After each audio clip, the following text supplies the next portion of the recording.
a little preface. As was said in the introduction, my father was a black African, and my mother was a white American. And much of my life was spent trying to reconcile the terms of my birth, that divided heritage, with the realities of race and nationality, tribal identities that exist not just in this country but also overseas. So that this book is not so much a memoir, I think, as sort of a journey of discovery for me, some sense of trying to make sense of my family. And family is always a complicated thing, but it was a little bit more complicated for me. And part of that process of me understanding my family ends up understanding the larger forces that shaped my family. The first section of the book in particular talks about my grandparents and my mother's family, who grew up in such metropolises as Peru, Kansas, and El Dorado, Kansas. We're not sophisticates, we're not even liberal. We're about as mid-American as you could get. Really, if you look at pictures of my grandparents, and there's a picture on the cover of the book, and particularly in their older years, they look like they walked straight out of American Gothic. On the other side, my father's tribe, my father's family, came from a small Kenyan village on the shores of Lake Victoria. And sometimes we forget in some of the racial conflict that takes place in this country that contact between the West and Africa, and the West and Kenya, and my father's village in particular, was relatively recent, so that my grandfather, on my father's side, was the first, or one of the first, Africans, black men, to ever see and meet and have direct contact with a white person. And this happened as recently as 1895. So that you have these widely divergent cultures coming together, and as a child, a lot of the conflicts that potentially arise out of that were tamped down in my life because they met in Hawaii. And they met at a time that was full of idealism. It was during the Civil Rights Movement. Hawaii, as it is, had sort of almost a mythic reputation of being multicultural. And so that my parents were swept up in the idealism of that time and the hopefulness of that time, the sense that you might be able to create in this country a nation that was built on a sense of community and equity and fairness. And as we know, many of those dreams of my parents ended up fraying as time went on. Their marriage broke apart, but also I think the hopes and dreams of the nation began to crumble in the later 60s. And so I end up coming into adolescence at a time when the tensions between the races, even in a place like Hawaii, are becoming more pronounced, and sort of the identity politics that is so pronounced today was already starting to come to the fore. So the section that I'm going to read for you right now takes place during my adolescence. And I'm a very angry man, young man, at the time that this passage takes place. Partly because my father is absent, partly because I'm trying to struggle, what does it mean exactly to be a black man in America? Partly because I'm sufficiently isolated in Hawaii without a large African-American community, without father figures around that might guide me and steer my anger. What I end up relying on are the images and stereotypes that are coming through the media. And I'm having to patch together and piece together exactly what it means for me to be both African and an American. So the passage that I'm going to read right now takes place right after a party.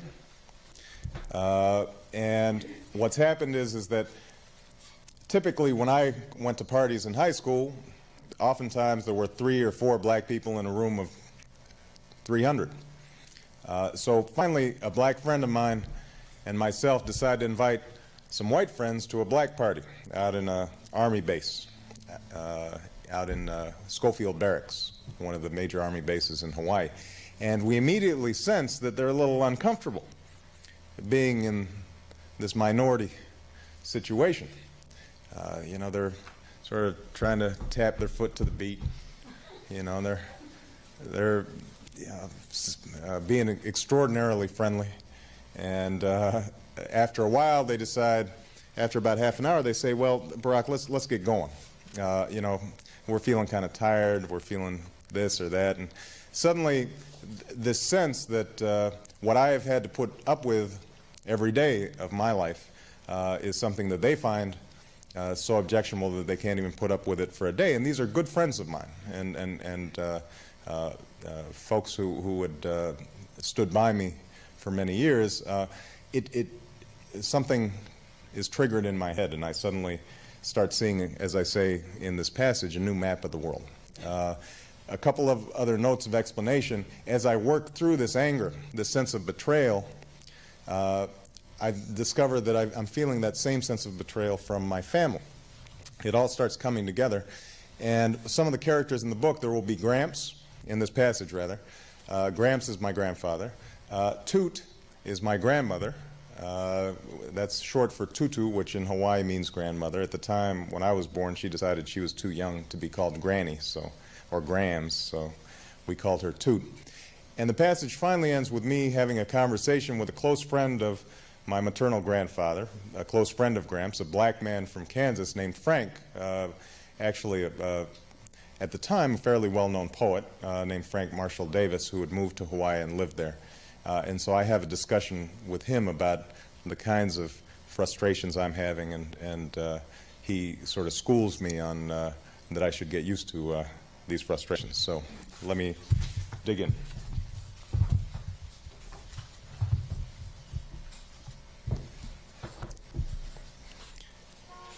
We started down the road towards town, and in the silence, my mind began to rework Ray's words that day with Kurt. All the discussions we'd had before that, the events of that night. And by the time I had dropped my friends off, I had begun to see a new map of the world, one that was frightening in its simplicity, suffocating in its implications. We were always playing on the white man's court, Ray had told me, by the white man's rules. If the principal or the coach or a teacher or Kurt wanted to spit in your face, he could, because he had power and you did not. If he decided not to, if he treated you like a man or came to your defense, it was because he knew that the words you spoke, the clothes you wore, the books that you read, your ambitions and desires were already his. Whatever he decided to do, it was his decision to make, not yours, and because of that fundamental power he held over you, because it preceded and would outlast his individual motives and inclinations, any distinction between good and bad whites held negligible meaning. In fact, you couldn't even be sure that everything you had assumed to be an expression of your black unfettered self, the humor, the song, the behind-the-back pass, had been freely chosen by you. At best, these things were a refuge. At worst, a trap. Following this maddening logic, the only thing you could choose as your own was withdrawal into a smaller and smaller coil of rage, until being black meant only the knowledge of your own powerlessness and your own defeat. And the final irony, should you refuse this defeat and lash out at your captors, they would have a name for that too, a name that could cage you just as good. Like paranoid, or militant, or violent, or nigger.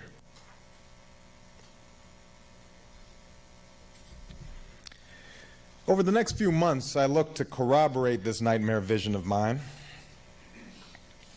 I gathered up books from the library, Baldwin, Ellison, Hughes, Wright, Dubois. At night, I would close the door to my room, telling my grandparents I had homework to do, and there I would sit and wrestle with words, locked in suddenly desperate argument, trying to reconcile the world as I'd found it with the terms of my birth. But there seemed to be no escape to be had. In every page of every book, in Bigger Thomas and Invisible Men, I kept finding the same anguish, the same doubt, a self-contempt that neither irony nor intellect seemed able to deflect. Even Du Bois' learning and Baldwin's love and Langston's humor eventually succumbed to its corrosive force. Each man finally forced to doubt art's redemptive power. Each man finally forced to withdraw, one to Africa, one to Europe, one deeper into the bowels of Harlem, but all of them in the same weary flight, all of them exhausted, bitter men, the devil at their heels. Only Malcolm X's autobiography seemed to offer something different. His repeated acts of self-creation spoke to me. The blunt poetry of his words, his insistence on respect, promised a new and uncompromising order, martial in its discipline, forged through sheer force of will. All the other stuff, the talk of blue-eyed devils and apocalypse, was incidental to that program, I decided. Religious baggage that Malcolm himself seemed to have safely abandoned towards the end of his life. And yet, even as I imagined myself following Malcolm's call, one line in the book stayed with me. For he spoke of a wish he'd once had, the wish that the white blood that ran through him there by an act of violence might somehow be expunged. I knew that for Malcolm, that wish would never be incidental. I knew as well that traveling down the road to self-respect, my own white blood would never recede into mere abstraction. So I was left to wonder what else I would be severing if and when I left my mother and my grandparents at some uncharted border. And two, if Malcolm's discovery towards the end of his life that some whites might live beside him as brothers in Islam seemed to offer some hope of eventual reconciliation, that hope appeared in a distant future, in a far-off land. Where were the people who would work towards this future and populate this new world? After a basketball at the university one day, Ray and I happened to strike up a conversation with a tall, gaunt man named Malik, who played with us now and again. Malik mentioned that he was a follower of the Nation of Islam, but that since Malcolm had died and he had moved to Hawaii, he no longer went to mosque or political meetings, although he still sought comfort in solitary prayer. One of the guys sitting nearby must have overheard us, for he leaned over with a sagacious expression on his face. "Y'all talking about Malcolm, huh?" "Malcolm tells us like it is, no doubt about it." "Yeah," the other guy said, "but I tell you what, you won't see me moving to no African jungle anytime soon. Or some goddamn desert somewhere sitting on a carpet with a bunch of Arabs. No, sir. And you won't see me stop eating no ribs either. Gotta have them ribs. And pussy too. Don't Malcolm talk about no pussy? Now you know that ain't gonna work." I noticed Ray laughing and looked at him sternly. "What are you laughing at?" I said to him. "You never even read Malcolm. You don't even know what he says." Ray grabbed the basketball out of my hand and headed for the opposite rim. "I don't need no books to tell me how to be black," he shouted over his head.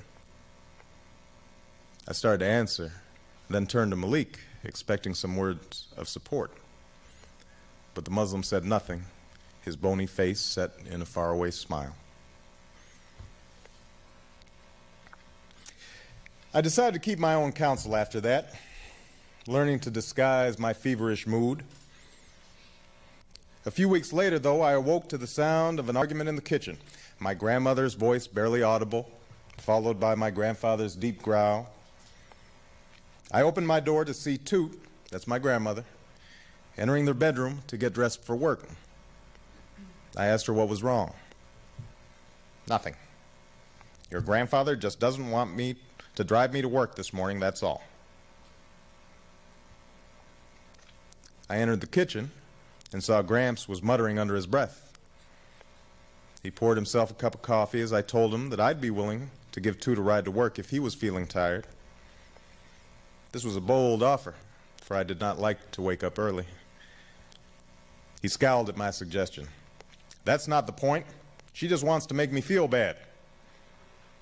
"I'm sure that's not it, Gramps." "Of course it is." He sipped from his coffee. "She's been catching the bus ever since she started at the bank. She said it was more convenient. And now, just because she gets pestered a little, she wants to change everything." Toot's diminutive figure hovered in the hall, peering at us from behind her bifocals. "That's not true, Stanley." I took Toot into the other room and asked her what had happened. "A man asked me for money yesterday while I was waiting for the bus." "That's all?" Toot's lips pursed with irritation. "He was very aggressive, Barry. Very aggressive. I gave him $1 and he kept asking. If the bus hadn't come, why, I think he might have hit me over the head." Gramps was rinsing his cup when I returned to the kitchen. His back was turned to me. "Listen," I said, "Gramps, why don't you just let me give her a ride after all? She seems pretty upset." "By a panhandler?" "Yeah, I know, but it's probably a little scary for her seeing some man block her way. It's really no big deal." He turned around and I saw now that he was shaking. "It is a big deal. It's a big deal to me. She's been bothered by men before. You know why she's so scared this time? I'll tell you why. Before you came in, she told me the fellow was black." He whispered the word. "That's the real reason why she's bothered. And I just don't think that's right."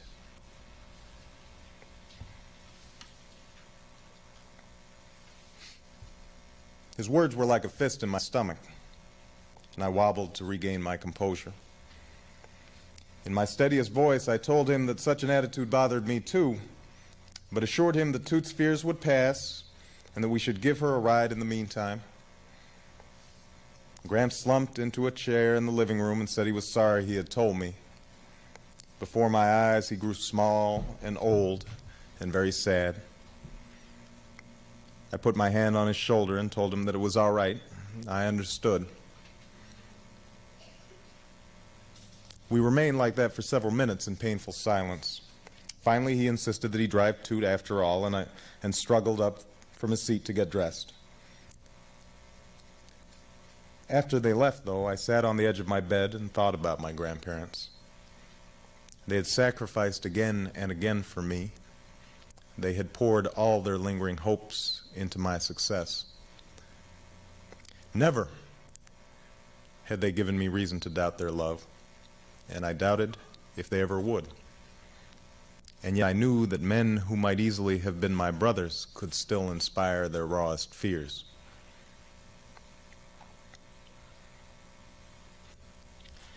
That night, I drove into Waikiki, past the bright-lit hotels and down towards the Alawai Canal. It took me a while to recognize the house with its wobbly porch and low-pitched roof. Inside, the light was on, and I could see Frank sitting in his overstuffed chair, a book of poetry in his lap, his reading glasses slipping down his nose. I sat in the car, watching him for a time, then finally got out and tapped on the door. The old man barely looked up as he rose to undo the latch. It had been 3 years since I'd seen him. "Want a drink?" he asked me. I nodded and watched him pull down a bottle of whiskey and 2 plastic cups from the kitchen cupboard. He looked the same, his mustache a little whiter, dangling like dead ivy over his heavy upper lip, his cut-off jeans with a few more holes and tied at the waist with a length of rope. "So how's your grandpa?" "He's all right." "So what are you doing here?" I wasn't sure. I told Frank some of what had happened. He nodded and poured us each a shot. "Funny cat, your grandfather," he said. "You know, we grew up maybe 50 miles apart?" I shook my head. "We sure did. Both of us lived near Wichita. We didn't know each other, of course. I was long gone by the time he was old enough to remember anything. I might have seen some of his people, though. Might have passed them on the street. If I did, I would have had to step off the sidewalk to give him room. Your grandpa ever tell you about things like that? I threw the whiskey down my throat, shaking my head again. No, Frank said. I don't suppose he would have. Stan doesn't like to talk about that part of Kansas much. Makes him uncomfortable. Why, he told me once about a black girl they hired to look after your mother. A preacher's daughter, I think it was. Told me how she became a regular part of the family. That's how he remembers it, you understand? This girl coming in to look after somebody else's children, her mother coming in to do somebody else's laundry, a regular part of the family.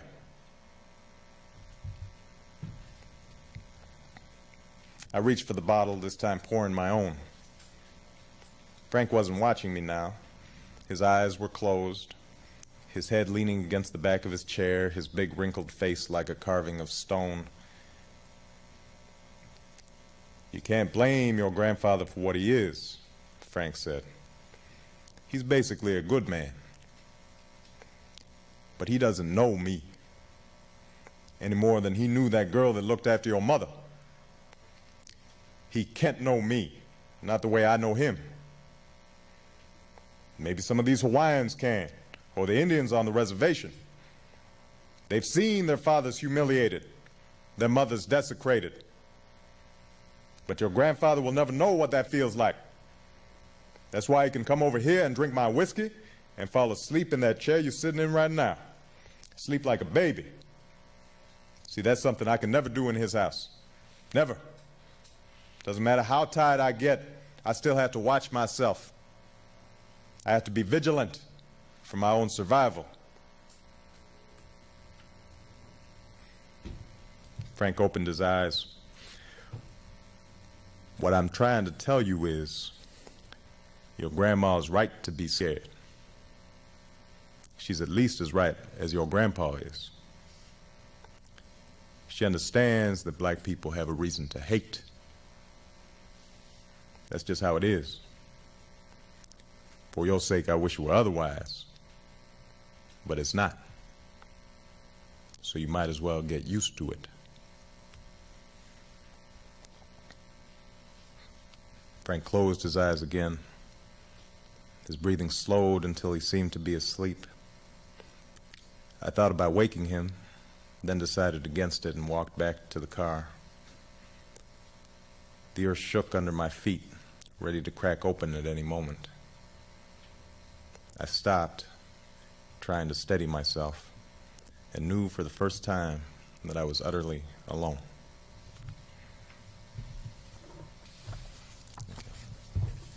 Thank you.